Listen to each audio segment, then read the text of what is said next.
Hello mga kalingap, shoutout po sa ating lahat. Please support po natin mga kalingap ang channel po ni Agilang Bukid. And isa pong aspirant po na vlogger po dito po sa Mindanao po mga kalingap. Kasamahan po namin. Support po natin mga kalingap ang channel po sa magitan po ng pag-like, pag-share, at pag-subscribe ng kanyang channel, Agilang Bukid. Thank you po. God bless. Thank you. Sige na. Good morning po mga Kagilang Bukid. At ngayong araw po ay mayroon lang po akong gustong ipaabot at gustong sabihin po, no. At itong sasabihin ko po ay para po sa lahat ng mga reactors po, no, ng Team Kalingap. Hindi naman sa nangingialam ako sa mga ginagawa nyo, sa mga content nyo, pero panawagan ko lang po ay sana yung sabihin nyo lang po yung totoo, yung alam nyong totoo, yung may pruweba kayo kung ano yung katotohanan. Alam nyo yung ginagawa nyo, alam nyo yung tama at mali kasi nasa tamang edad na tayo. Ayan, ang panawagan ko lang po kasi marami akong nakikitang sinasabi, no, matungkol kay dito nga po sa Team Kalingap, dito kay Dudong Ruel of Malalag. Yan, kasi halos bawat scroll ko ng cellphone pag nanonood ako ng mga videos, puro na lang Ruel yung nakikita. Ayan, puro Ruel at saka tungkol kay Kuya Bal. Hindi naman ako nanghihimasok po. Ayan, ang sa akin lang po ay gusto ko lang pong sabihin na sana yung sasabihin nyo po ay may pruweba kayo na, at alam nyo na totoo, tunay, kasi walang ibang sumisira kasi sa mga Kalingap, lalong lalo na sa mga vloggers na mga yan, mga charity vlogger na yan. Ako guys, hindi ako isang membro po ng Team Kalingap. Yung sasabihin ko lang po, yung sinabi ko ay sariling opinion ko lang po at base lang po sa aking nakita at mga narinig. Kasi po may mga ibang reactors po kasi ng Kalingap. Ewan ko kung totoong Kalingap po ba, kasi hindi ko lahat kilala yung mga reactors po, no, ng Team Kalingap, at hindi ko rin po alam yung legit, no, kasi bago lang po ako dito sa kanila, tapos hindi din ako membro ng Team Kalingap. Sumasama lang po ako kay Dudong Ruel. Ayan, pero sana naman po, kasi pag nagbitaw kasi yung iba ng mga salita ay napaka parang below the belt na po. At sana naman po yung sinasabi kasi na si Ruel daw ay hindi daw tumitingin ng walang utang na loob daw po si Dudong Ruel.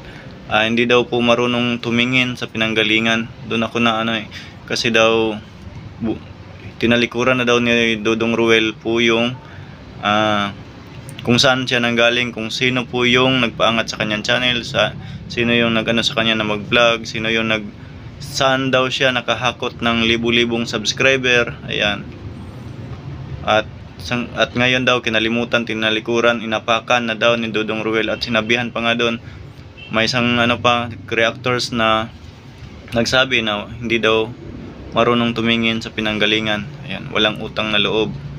Masakit po yun pagka narinig ni Dudong, sa side ni Dudong, masakit po yun. Hindi nyo po alam kung ano yung katotohanan, kasi hindi nyo alam yung yung pinagdadaanan nila, ano yung totoo, kasi sila lang yan. Kahit balibaliktarin mo yung mundo, magkamag-anak po yan sila, magkadugo, pure na magkadugo po yan. Ayan, tapos yung sinabi ng isang reactors ulit na humiwalay si Dudong daw mismo, yung humiwalay kasi bumuo daw siya ng sarili niyang community. Liliwanagin ko po, liliwanagin ko po sa inyo na hindi po si Dudong Ruel ang gumawa ng mga grupo na yan.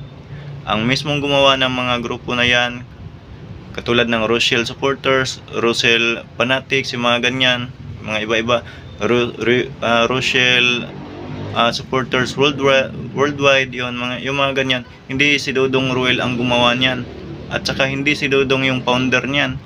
Para malaman mo po, hindi ko na po banggitin yung pangalan mo, Basta isa kang reactors. Nakita ko lang kahapon at saka yung mga nakarang araw. Parang si Dudong na lang kasi yung palaging may mali kahit na wala naman siyang ginagawang mali. Ang gumawa po mismo niyan yung mga supporters. Sila po yung nagkausap-usap nito, gumawa tayo ng ganito para suportahan si Dudong. Hindi po si Dudong Ruel ang gumawa. Klarong-klaro po, hindi po si Dudong Ruel ang gumawa ng mga grupo na yan. Ayan. Tapos sasabihin nyo na gumawa ng sariling community, iniwan na yung Kalingap.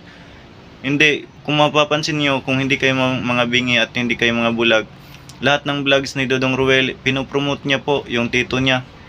Yung tito niya, yung pinsan niya, yung tita niya, yung asawa ng tito niya, yun, pinopromote niya lahat ng mga membro, tsaka yung mga kung sino-sino pa yan. Pinopromote ni Dudong Ruel yan, bawat vlog, bawat upload, nandyan yan, maririnig nyo. Pero ba't nyo pa rin nasabi na hindi marunong tumingin sa pinanggalingan at inaapakan, walang utang na loob, ganyan. Basta marami pang masakit na sinasabi. Ayan. Sana naman po, ayan, kasi kayo-kayo lang mga reactors. Yung mga reactors kasi yung gumagawa ng gulo. Pwera na lang sa iba na hindi naman kasi yung iba putak ng putak kahit na hindi nila alam yung ginagawa. Yung mga reactors kasi yung iba maganda naman, okay lang man, basta yung tamang lang. Pero yung iba kasi na sobra na. Ayan.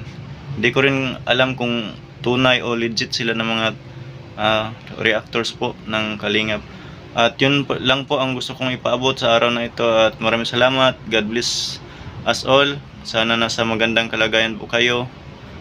Ayan, at saka yun, at sana mabago na po ang lahat. Yan. Yung nasabi ko po ngayon ay base lang po sa mga nakita ko, base sa aking opinion.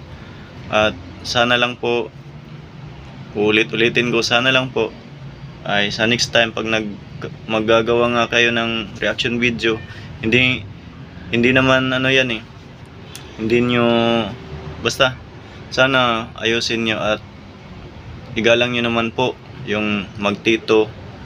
Ayan, yung mag-anak, kamag-anak. Ayan, igalang nyo po yung kanilang mga sarili, yung kanilang mga buhay-buhay. Ayan. Ayan, maraming salamat po at God bless us all. Thank you. Lang pag-promote bro ha, baka tangayin ka ng agila. So yun po mga kaibigan, mga Kalingap, mga Kadarak, suportahan po natin si Agilang Bukid. Ayun, isang napakasipag at napakabait. Sumusuporta din sa Team Kalingap at sa mga gawain lalo ng Team Darak. Lalo namin nila Ruel of Malalag, Kuya Aris Librado Vlogs. So ayun, suportahan po natin. Nagcha-charity. So yun po ang maganda mga Kalingap. So suportahan po natin at share ang kanyang mga video and mga vlog live. Ayan, God bless po sa ating lahat mga Kalingap. Thank you po. Ayan po mga Kalingap, sa lahat po ng mga sumusuporta po sa Darak, no, sa supporters po natin sa Alex Librada Vlogs, BG Skim Official, and Royal of Malalag supporters, Rosel supporters. Subscribe po natin ang channel ni Agilang Bukid. Diba ang astig ng channel niya? Agilang Bukid. Diba? Please subscribe po and like and share po sa kanyang mga upload. At huwag niyo pong kalimutang mag-subscribe. Agilang Bukid. Salamat po mga Kalingap.